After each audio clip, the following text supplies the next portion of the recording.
Taking a look at the trading week beginning July 20th, we have the first big week of earnings.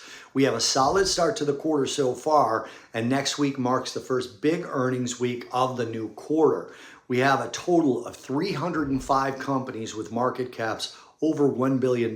Two of them have market caps over $1 trillion.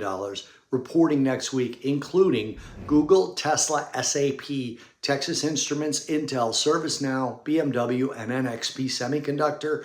Also Coca-Cola, Chipotle, Philip Morris, Sherwin-Williams, T-Mobile, AT&T, Verizon. In addition, GE, Vernova, RTX, Lockheed Martin, General Dynamics, Northrop Grumman, Honeywell, O'Reilly Automotive, NextEra Energy, Boston Scientific, Thermo Fisher, Intuitive Surgical, Freeport-McMoRan, and Newmont Mining. There's obviously quite a few more, but that gives you an idea of how diverse the earnings releases are next week.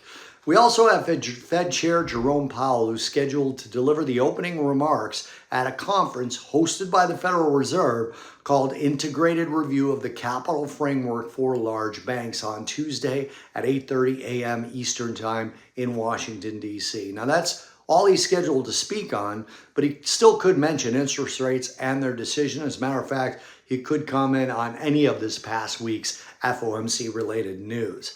Economic data this coming week. Sunday night, we have a rate decision from the People's Bank of China. Monday, we have the U.S. leading index from the Conference Board. Tuesday, Fed Chair Jerome Powell speaks at the conference I just mentioned. Wednesday, Bank of Japan CPI and existing home sales in the U.S.